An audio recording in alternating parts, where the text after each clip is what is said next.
அன்புள்ளம் கொண்ட மகர ராசி அன்பர்களே, உங்களுக்கு ஆகஸ்ட் 4ஆம் தேதியிலேருந்து ஆகஸ்ட் 10ஆம் தேதி வரைக்கும் இருக்கக்கூடிய இந்த வாரம் எப்படி இருக்குன்னு பார்க்க போறோம்.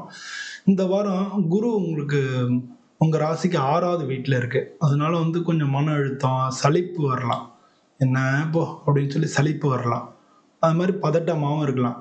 வீட்ல அமைதியா இருக்கிறது ரொம்ப ரொம்ப நல்லது. வீட்ல அமைதியா இருக்கிறது நல்லது. இல்லைன்னா வெளில போய் ஏதாவது பிரச்சனை ஏற்படுத்தாம பிடிச்ச பொழுதுபோக்கு அது மாதிரியான விஷயங்கள்ல நீங்க செயல்படுங்க.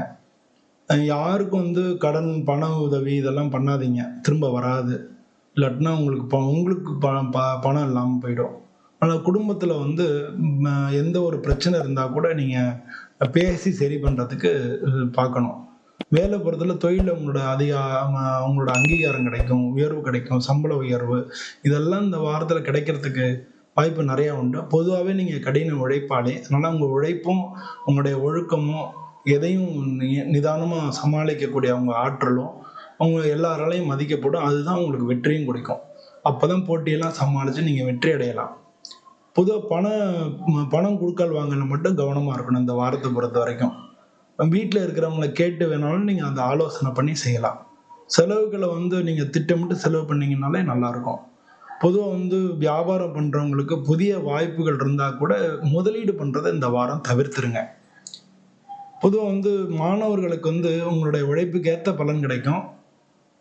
இருந்தாலும் நீங்க பாசிட்டிவ் எண்ணத்தோட படிக்கிறது ரொம்ப ரொம்ப நல்லது. குடும்ப விஷயம், திருமணம் தொடர்பான விஷயங்கள் கொஞ்சம் கொஞ்சமா முன்னேறுங்க. அவசரப்படாதீங்க. கண்டிப்பா உங்களுக்கு சாதகமா அமையும். நரம்பு சம்பந்தப்பட்ட பிரச்சனை, உடல் சோர்வு இதெல்லாம் இருக்கும். அதனால நீங்க மெடிக்கல் பார்த்து மருத்துவம் பார்த்துக்கிறது, தூக்கமின்மைலாம் இருக்கும். அதனால நீங்க டாக்டர்கிட்ட காமிச்சு பார்த்துக்க வேண்டிய விஷயங்களை கண்டிப்பா நீங்க உடம்பு பார்த்துக்க தான் வேணும். டெய்லி நீங்க ஓம் வாயுபத்ராய நமஹ அப்படின்னு சொல்லி டெய்லி 21 முறை நீங்க சொல்றது நல்லது. ஆஞ்சநேயருக்கு சொல்றது இது. ஓம் வாயுபத்ராய நமஹ அப்படின்னு சொல்லி பெரியவங்க யார் இருந்தாலும் அவங்க காலில் விழுந்து ஆசீர்வாதம் வாங்கிக்கலாம். இந்த மாதிரி நீங்க இந்த வாரம் பண்ணீங்கனாலே உங்களுக்கு எந்த பிரச்சனையும் இல்லாம நிதானமா போகும். நன்றி.